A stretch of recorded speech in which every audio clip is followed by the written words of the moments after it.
Assalamualaikum warahmatullahi wabarakatuh.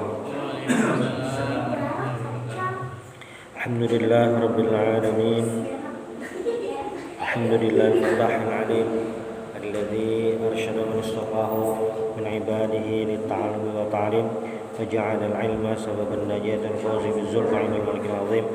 Wassalatu wassalamu ala man arsalahu Allah hadiyan ila siratal mustaqim wa ala alihi wa sahbihi al-faizin bi sahbatihi wa ittiba'ihi bil khuludi fi daril baqa'i wan na'im. Alhamdulillah, di malam hari ini kita bisa kembali melanjutkan kajian kita bersama kitab Al-Arba'in fi Usuluddin karangan Al-Imam Abu Hamid Muhammad bin Muhammad Al-Ghazali. Qala al-musannif rahimahullahu ta'ala wa nafa'ana bi ulumihi wa bikum fid dharain amin.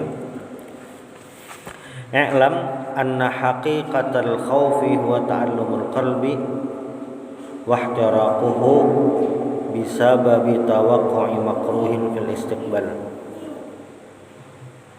Wa qad yakunu dhalikal khawfu min jiryani dhunubin wa qad yakunu al-khawfu min Allah ta'ala bima'rifati sifatihi allati tujibul khawfa la mahalata wa hadha akmalu atam lianna man arafa Allah khafahu bid-darurah walidzalika qala Allah ta'ala innama yakhshallaha min ibadihi al-ulama.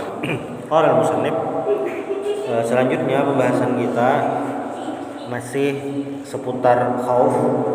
Di pertemuan sebelumnya kita sudah membahas tentang dalil atau ayat yang berkenaan tentang khauf.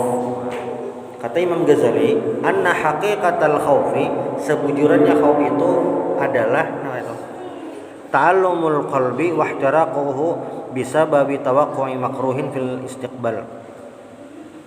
Ta'allum itu artinya sakit hati rasa kada nyaman ya juga. Ihtiraq itu secara bahasa artinya terbakar. Nah, dengan sebab sesuatu yang tidak disukai, yang makruh dibenci fil istiqbal, di masa akan datang.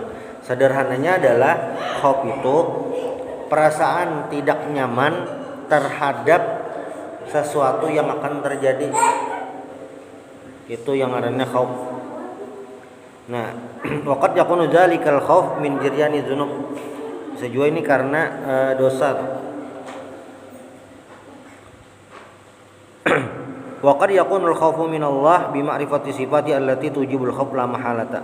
Bisa juga khauf ini karena tahu Allah Ta'ala itu kayak apa. Dan wa hadza akmalu atam, ini yang lebih sempurna.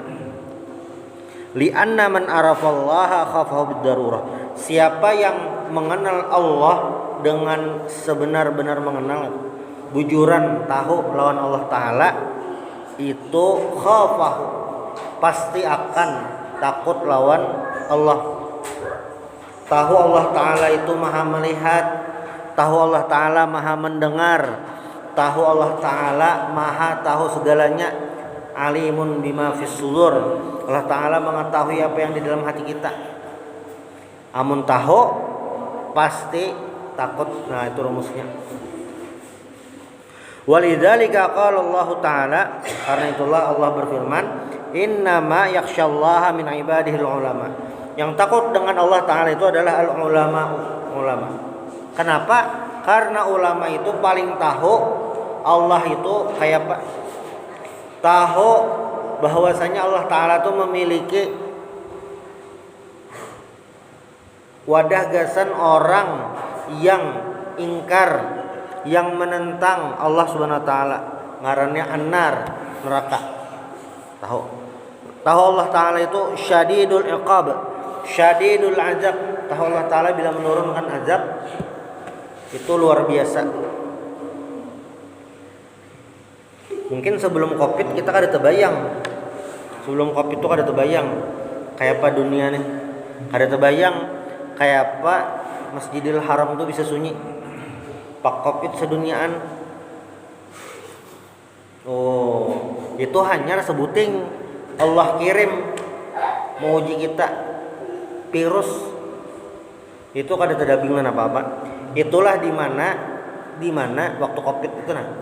Sidin garing apa? kanker sidin garing apa covid bang karena rasa tangari covid udah kanker wajah itu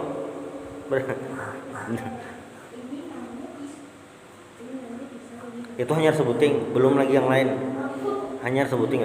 Nah, umat-umat Nabi yang terdahulu tahu dan merasakan bagaimana azab Allah Subhanahu wa taala. Bahkan ada yang kotanya sampai hilang.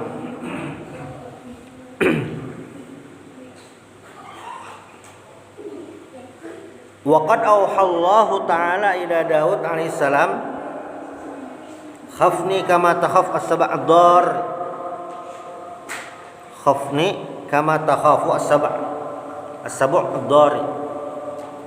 Takutilah aku sebagaimana kamu takut dengan binatang buas. Walidzalika qala Nabi sallallahu alaihi wasallam anna akhwafukum lillahi ta'ala. Di bunyi hadisnya wallahi inni la akhsyakum ilallahi wa atqakum lahu. Ujar Nabi, aku adalah orang yang paling takut dan paling bertakwa kepada Allah Subhanahu wa taala. Nah itu. Jadi kan takwa itu artinya arti sederhananya bisa diartikan takut kepada Allah Subhanahu wa taala. Takut apa? Takut melanggar, takut tidak melaksanakan kewajiban. Ini yang artinya khauf. Perbandingannya adalah wa'lam annal waqi'a fi mukhalibi as-sab' innama la yakhafu idza lam ya'rif as-sab'. Jadi binatang buas itu akan ditakuti apabila orang itu tahu itu binatang buas, tahu akan mencelakakan. Kasih takutan. Orang yang kada tahu Allah Subhanahu wa taala, kada tahu lawan neraka Allah, kada tahu lawan alam barzakh, kada tahu akhirat, itunya kada takutan. Di dunia ini kada takutan apa-apa. Hendak maksiat hendak parai kada menggawe kewajiban. Apa ya? Karena apa? Karena kada tahu lawan Allah taala. Jadi misalnya ada orang kada sembahyang 5 waktu. Kenapa kada sembahyang? Sudah sampai, sudah yakin lawan Allah Subhanahu wa taala. Nah, itu nyata luput benar. Kenapa? Karena makin orang itu tahu lawan Allah taala, innama yakhsyallah min ibadil ulama. Makin takut lawan Allah taala, makin kenal, maka akan selalu menjaga apa? Menjaga hubungan dengan Allah taala. Kayak orang misalnya berdua bakawan lawas, karena sudah kenal, sudah tahu kawannya, sudah tahu kelakuan sama. Nah, pasti apa? Menjaga hubungan baik. Menjaga hubungan baiknya kayak apa? Kada menggawi yang jelas-jelas kawan tadi kada ketujuh. Itu sudah jelas. Nah, ini sama. Bila ada orang mengaku mengenal Allah taala tapi masih kada sembahyang, mengaku mengenal Allah Subhanahu wa taala tapi masih menggawi maksiat, nah itu mengenalnya masih belum lagi, masih belum sampai lagi, masih kada jelas lagi. Nah,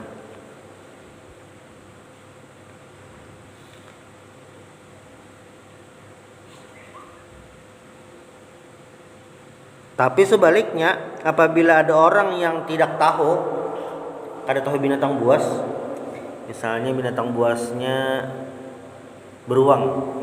Orang kada tahu beruang, dikira beruang ini binatang lucu, pas melihat beruang di hutan diparake. Nah, bahayalah, jelasnya bahaya. Nah, ini salah satu poin penting daripada khauf kepada Allah Subhanahu wa taala.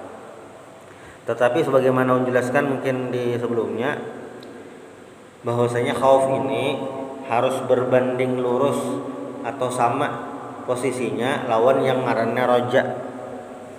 Roja itu harap lawan Allah taala.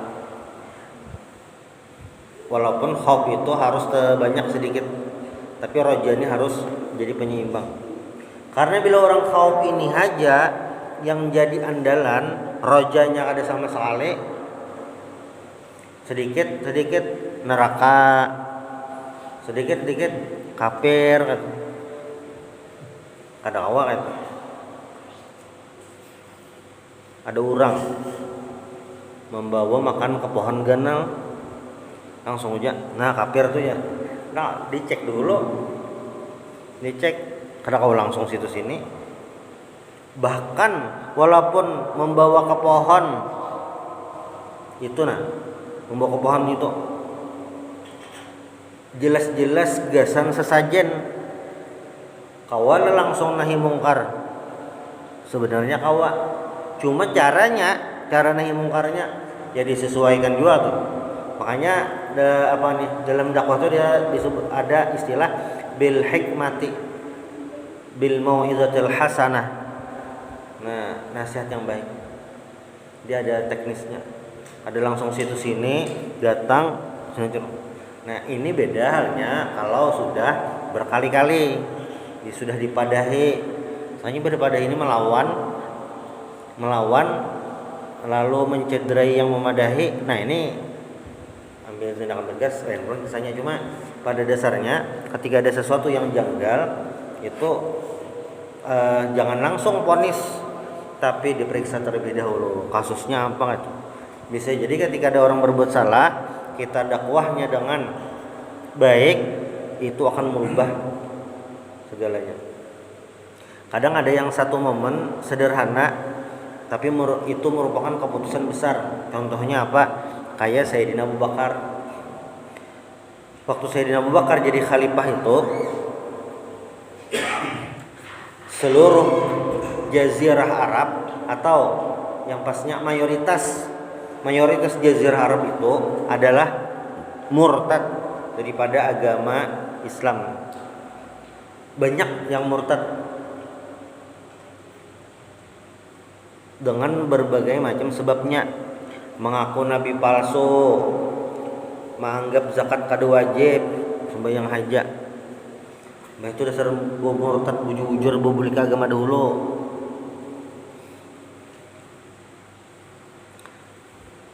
Sayyidina Abu Bakar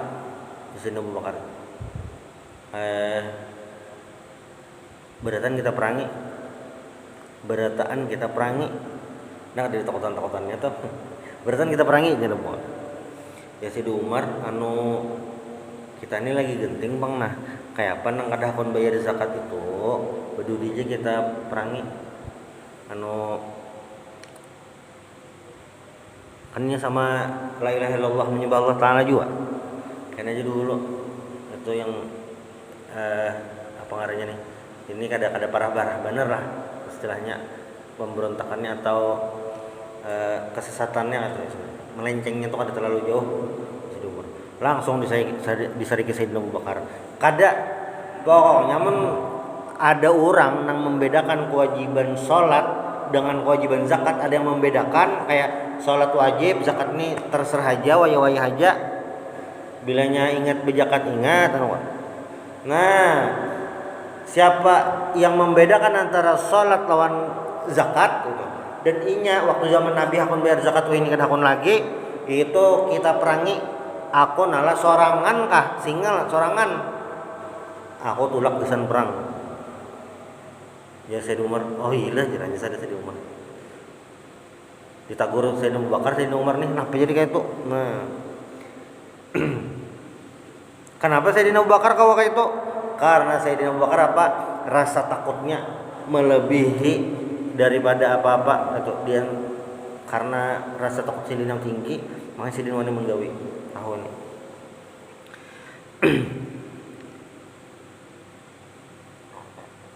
Nah, lalu faslun ilajul khaufi wa tahsiluhu ala rutbatain. Ihdahuma ma'rifatullah. Satu ma'rifatullah. Nah, fa innaha tujibul khauf bid darurah. Fa innal waqi'a fi mukhalabati as-sab' la yahtaju ila ilajin li yakhafa in kana ya'rifu as-sab'. Wa man arafa jalallahi ta'ala wa istighna'ahu wa annahu khalaqal jannah wa khalaqalaha ahlan wa khalaqan nar wa khalaqalaha ahlan wa annahu tammat kalimatuhu bis sa'adah wa syaqawah fi haqqi kulli ahadin sadaqan wa adlan wa anna dzalika la yatasawwar taghyiruhu wa la yusarrifuhu an tanfidhi qadahi al-azali sarifun. Jadi bilanya tahu arafa jalalallah wa istighnahu, tahu kebesaran Allah Subhanahu wa taala, keagungan Allah Subhanahu wa taala dan maha kayanya Allah, maka itu akan membuat kita memiliki rasa takut yang diharapkan. Allah taala kawa maulah apapun, Allah taala kawa menggawi apapun. Jadi Bani Israel waktu di zaman Fir'aun itu kan nggak inilah Nabi Musa ini orang Bani Israel. Jadi Bani Israel waktu dahulu itu zaman Nabi Musa itu hidup di Mesir, dan waktu zaman Sayyidina Nabi Musa itu orang Bani Israel ini jadi budak di Mesir.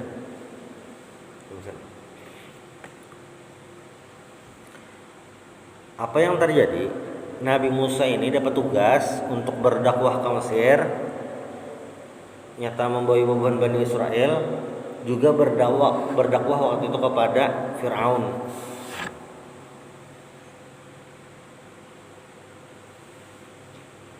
Selesai dakwahnya, maksudnya dakwah, dan tugas Nabi Musa ini juga harus menyelamatkan kaum Sidin secara kehidupan dunia itu.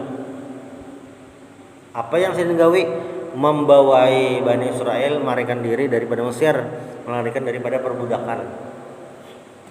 Nah, malam itu melarikan diri dengan rombongannya tadi sampai ke Laut Merah. Kenapa Nabi Musa jadi hakon menggawi sampai kayak itu? Bahaya benar.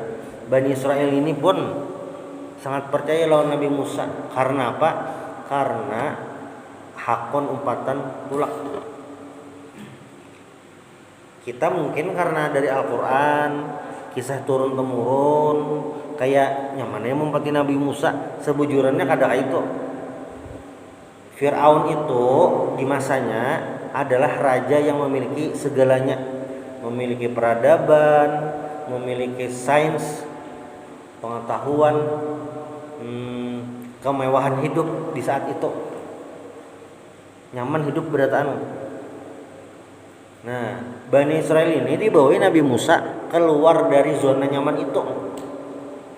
Percayanya tuh lawan Nabi Musa luar biasa, dan aku ngumpatin Nabi Musa luar biasa tuh, memilih umpat Nabi Musa sampai umpat buka melarikan diri, sampai ada momen di pinggir laut, kapal kadeda, jokong kadeda, kayak apa caranya? Nah, ternyata situasi yang mengkhawatirkan ini, Nabi Musa dapat mukjizat kawa membelah lautan. Nah ini kenapa jadi yakin Nabi Musa? Karena Nabi Musa tahu jalalallahi wa istighnahu. Allah Ta'ala itu maha agung, maha besar seberataan. Nabi Musa tahu lebih takutan lawan Allah Ta'ala daripada takutan Fir'aun. Nah itu sederhananya. Kenapa Nabi Muhammad takut dakwah siang malam saat di Mekah, padahal diganggu-ganggu terus? Karena rasa khauf yang luar biasa. Jadi nabi-nabi itu adalah contoh orang yang paling khauf di antara kita. Itu jelas. Nabi siapa? Nabi siapa aja. Yang jelas 25 nabi dan rasul yang ada kisahnya, dan juga nabi-nabi yang lain. Nah, al-khaufu sautun yasuqul abda ila sa'adah.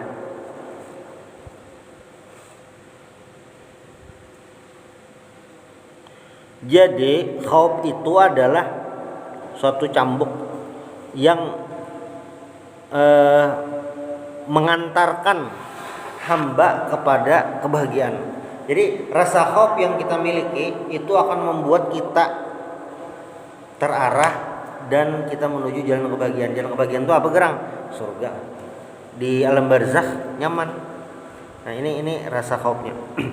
Nah, apa yang terjadi lawan saudara-saudara kita di Palestina, terutama di Gaza itu adalah cerminan bagaimana orang-orang di sana ketakutannya, khaufullahnya itu lebih tinggi daripada takutan lawan manusia. Itu berarti apa? Keimanan yang luar biasa. Kan kayak ini rumus sederhana nih. Bilanya di kampung tuh nalah kada kawa lagi didiami ya pindah, kayak itu sederhananya.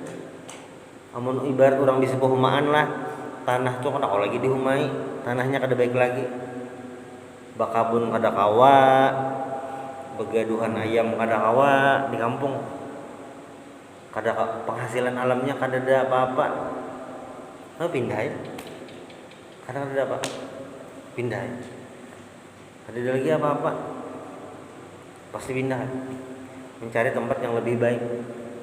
Itu rumus sederhana.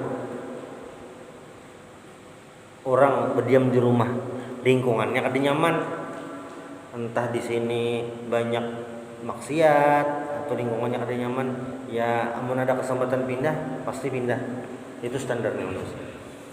Orang-orang Palestina itu sebenarnya secara perlahan diinginkan oleh Israel itu adalah mereka itu keluar dari sana agar apa? Bisa menguasai itu semua. Tetapi rasa takut mereka terhadap rasa takut orang-orang Palestina kepada Allah Subhanahu wa taala itu lebih tinggi daripada takut kepada Israel. Hasilnya apa? Mereka masih bisa mempertahankan yang di sana. Karena apa gerang jar? Karena menjaga Baitul Maqdis Al-Aqsa itu ilal Masjidil Aqsa, Masjidil Aqsa itu Al-Masjidil Aqsa. Hukumnya adalah wajib. Gasan siapa? Gasan setiap nabi yang diutus. Jadi misalnya Nabi Musa wajib menjaga Baitul Maqdis. Pas giliran yang diutus Nabi Sulaiman yang tolong jaga. Nah, kita umat Nabi Muhammad berarti tugas kita yang menjaga Masjidil Aqsa. Kawala kita tolak keberdataan, ya kada mungkin. Lalu apa? Orang-orang di Gaza Palestina itulah yang jadi perwakilan kita, istilahnya menggugurkan fardu kifayah untuk apa? Menjagakan Baitul Maqdis. Nah itu. Jadi bilanya babuhannya keluar, itu menjaganya kan ada lagi. Namun kita berpikir kan sederhana kayak itu. Babuhannya tuh kenapa diserang terus begawi ngalih, hidup ngalih, jangan pindah aja. Namun pindah kan ada lagi tolong jaga. Itu. Dan orang Palestina tuh sadar, tahu berataan babuhan ini harus menjaga sini. Harus dijagai Masjidil Aqsa nih, jangan sampai jatuh ke orang lain. Jadi kalau kita baca lintasan sejarah, terutama pas perang salib, Masjidil Aqsa ini impian kaum muslimin waktu itu agar bisa ditaklukkan. Jadi ada kurang lebih 88 tahun.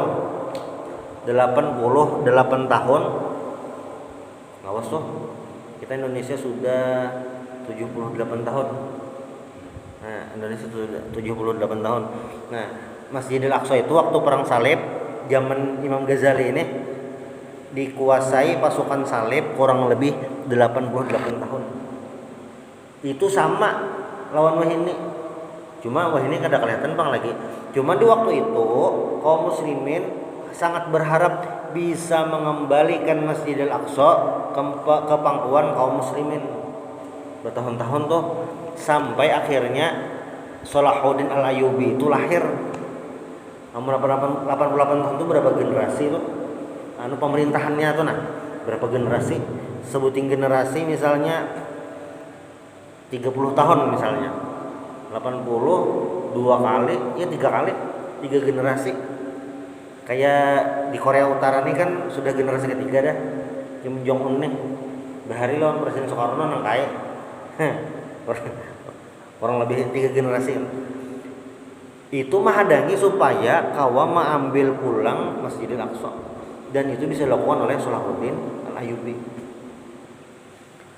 Maka rasa takut ini adalah perasaan yang membuat seorang hamba lebih mengenal siapa Allah Subhanahu wa taala. Waktu perang melawan penjajah Belanda, peralatan kita itu kada selengkap Belanda. Apalagi waktu perang agresi militer Belanda itu, Belanda ini kada datang sorangan lawan Inggris, ya pasukan Nica itu nah tulisannya di Inggris itu adalah pemenang perang dunia kedua. Pemenang perang dunia kedua. Jadi kenapa Palestina itu jatuh ke tangan Inggris lah, sederhananya kayak itu. Karena Turki Utsmani itu kalah perang. Jadi bahar itu kayak amun kalah perang dijulung yang menang wilayah itu nah. Nah, ada nang kayak itu perjanjian. Jadi itu dijulung ke Inggris, dibagi-baginya. Berbagi itu wilayah-wilayah itu berbagi lawan nang bebuhan sekutu. Kan ada blok barat, ada blok timur. Nah, yang blok barat tadi berbagi. Nah, model kayak itu. Sampai ke Indonesia. Nah, agresi militer Belanda, kenapa jadi kawa orang Indonesia bertahan itu? Berarti ada rasa takut khauf kepada Allah Ta'ala yang melebihi itu semuanya. Berarti kita baca yang Hari Pahlawan, khutbah Bung Tomo itu sederhana aja, Allahu Akbar, itu adalah simbol kemerdekaan. Jadi ketika ucapan Allahu Akbar itu sangat pas dikaitkan lawan yang ngarannya khauf.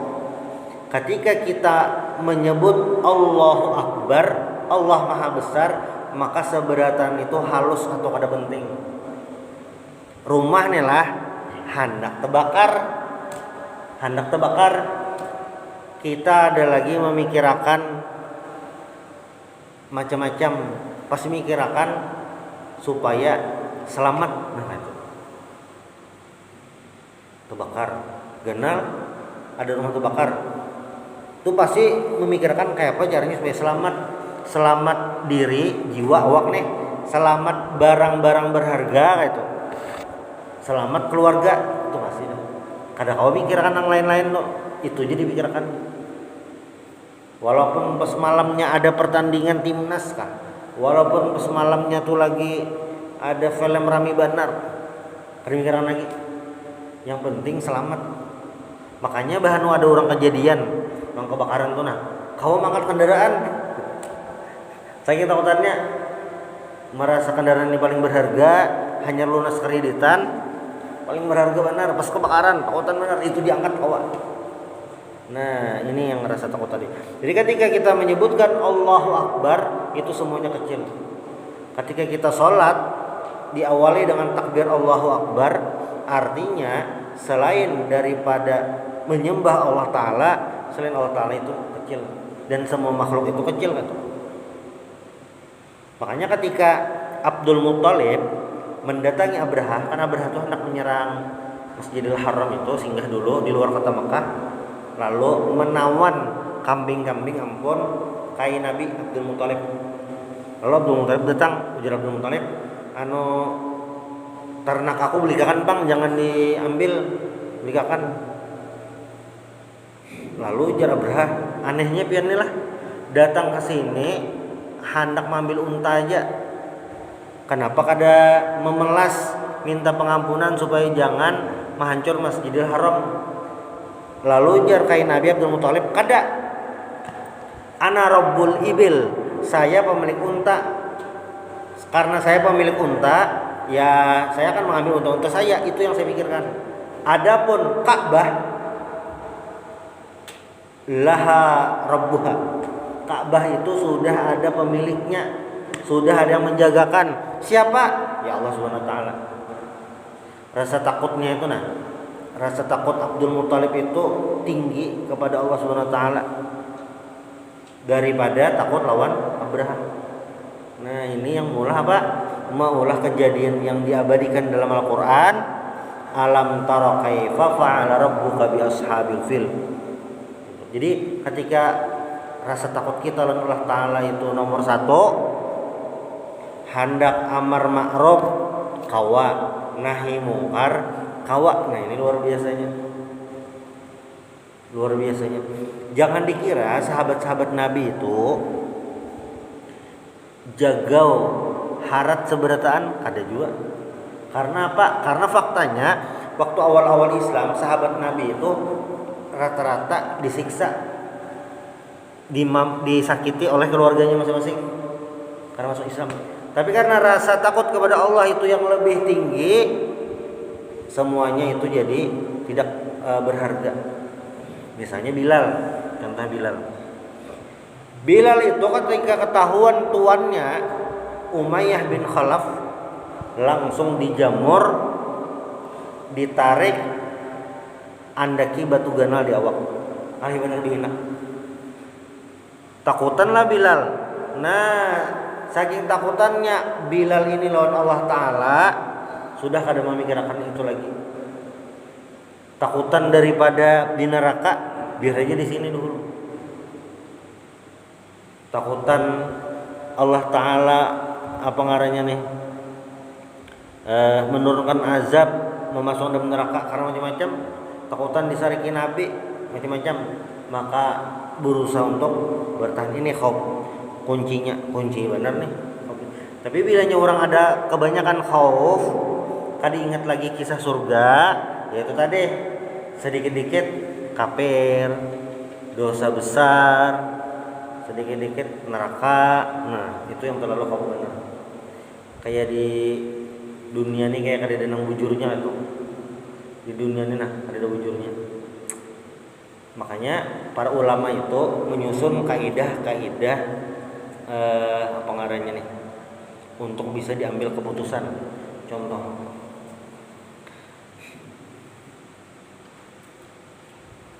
ayam mati tergugur lawan bangkai babi, mana yang halal? Kada yang halal. Kenapa? Babi itu biar disembelihnya tetap haram. Mau nyembelihnya bismillah aja. Tata kada ada pengaruh. Babi itu haram tak? Haramun li zati. Memang bendanya haram.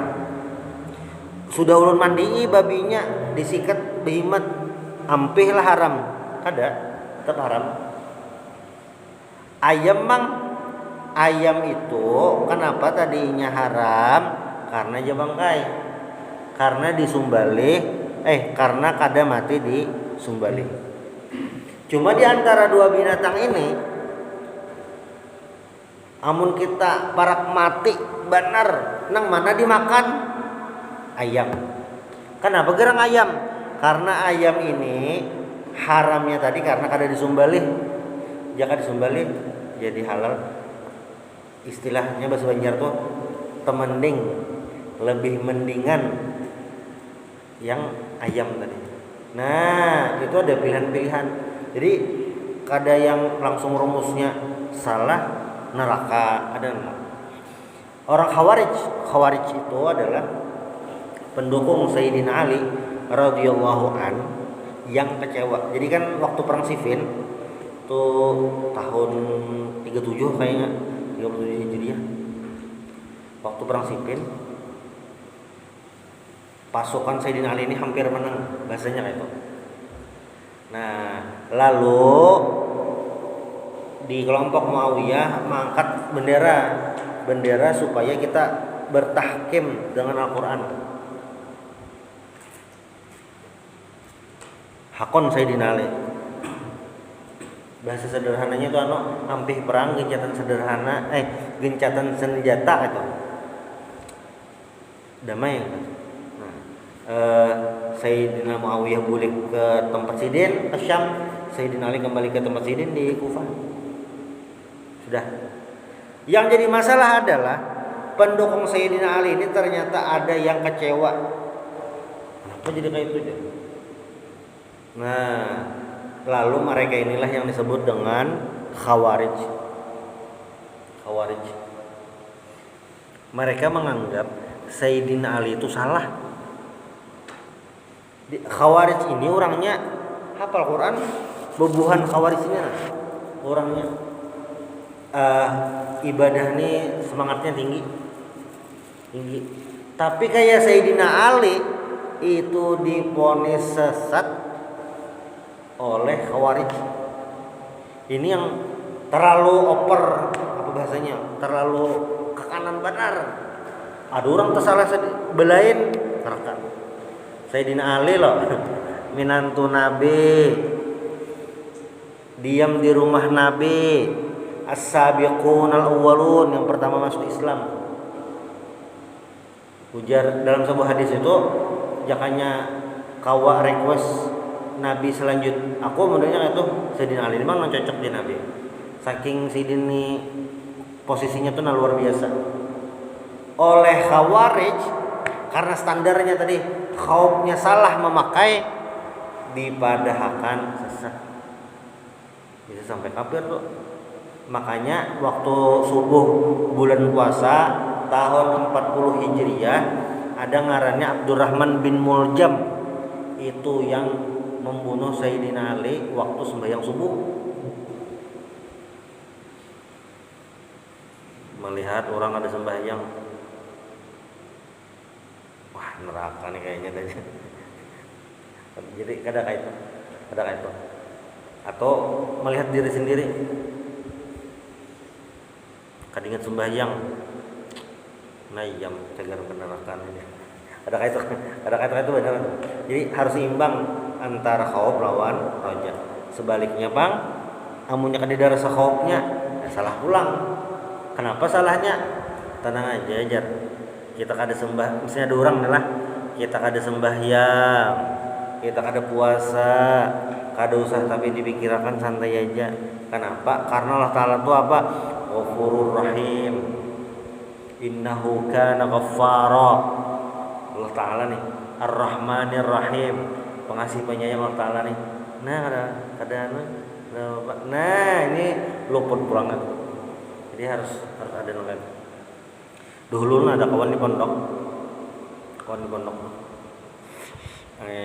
orangnya apa ya, oper dalam khaufnya. Apa ngaranya? Ada beberapa yang masih sederhana, tapi ada yang aneh. Kami itu dulu pagi disediakan teh panas di dapur. Itu mengambil seorang. Nah kawan tadi bilangnya mengambil, ini kada kon belabih, segelas dia mengambil. Itu masih normal lah. Bah itu pulang. Amun kawan betakun jam, kawan inya nih, betakun jam, inya indah memadahi itu luput, walaupun sedetik. Indah. Ini sudah mulai aneh nih. Jadi menurut takon jam berapa wah ini? Misalnya betakun di situ, nah jam berapa wah ini? Hakon ini mendatangi ke situ, nah jam ini jinya. Nanti seorang ini memadahi itu salah, walaupun sedetik. Sampai situ masih. Yang paling luar biasa adalah bilanya tilamnya ini kena najis itu macam-macam lah. Di pondok tuh dahulu kami menganggap liur basi itu najis, padahal liur basi itu kada najis. Karena dulu tuh mengira liur basi ini dari parut, padahal dibuntung juga. Kenapa gerang dari parut? Muntah itu kan dari parut, muntah itu najis. Kenapa jar? Karena di parut itu kita kayak bidang merontahi, nah itu sederhananya. Jadi tilam itu bisa benajis karena liur basi. Karena dulu di pondok mengira liur basi itu dari parut. Itu sebutin. Yang kedua, darah pempijit. Nah, itu kemungkinan najisnya. Amun takame itu kecuali yang santri hanyar tamatan SD itu. Nah, takame itu hanyarnya. Amun yang sudah tua ada bang. Tua. Tilamnya pernah najis. Amun tilam najis itu lihat najisnya dulu. Bila najisnya darah nih. Bila sedikit kada apa-apa. Darahnya bang banyak, kayak apa darahnya banyak? Dijamur kering kada apa-apa lagi dah.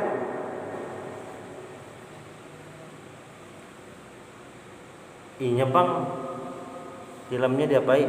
Diculup kemana? Ke sumur. Di mana ada sumur? Diculupnya, dijamurnya kan. Nah, sampai yang ini yang berat benar.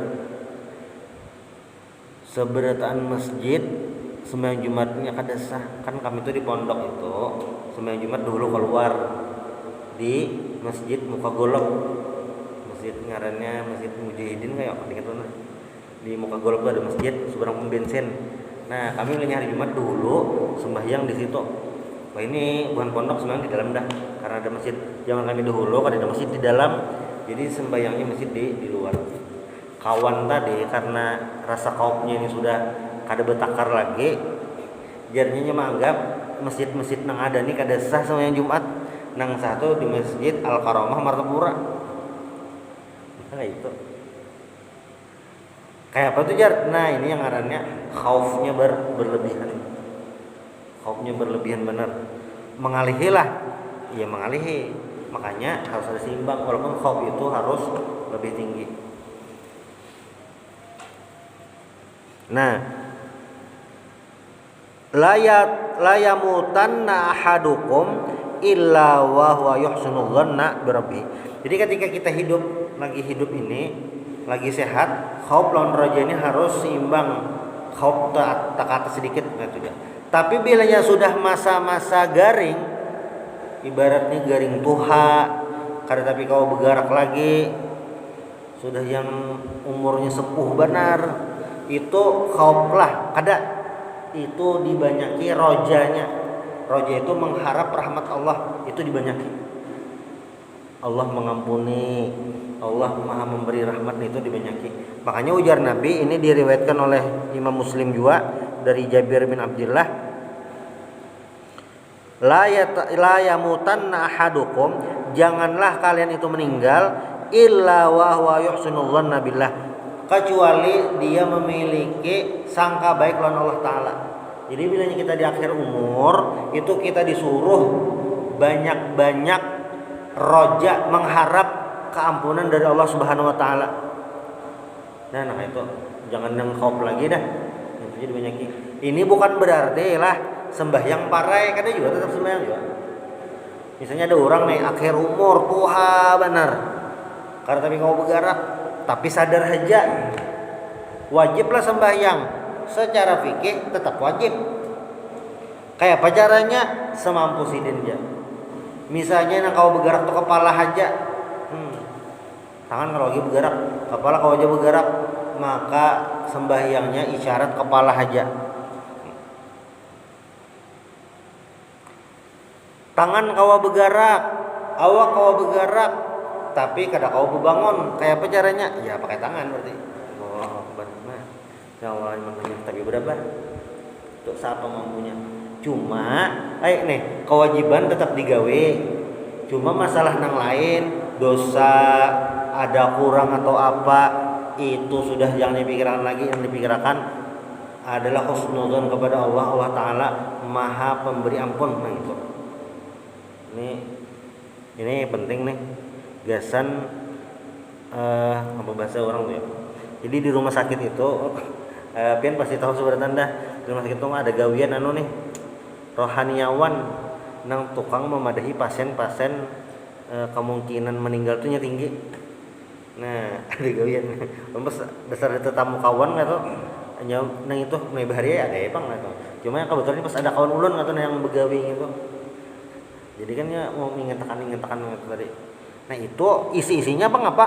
Kawal kita marahi keluarga kawal. Isinya apa? Allah Ta'ala Maha Pengampun, Allah Ta'ala itu menerima taubat. Nah itu yang diinginkan pikirkan. Sudah jangan yang lain lagi dah. Amun masih muda, awak sehat, tapi banyak maksiat. Nah jangan yang itu kisahnya. Kisah aja banyak neraka, umur kada bebau, alam barzakh sakit. Nah banyak aja nang itu. Jangan sampai terpaling. Nah ini Ustaz, ya kondisi sekarang ini COVID itu tanda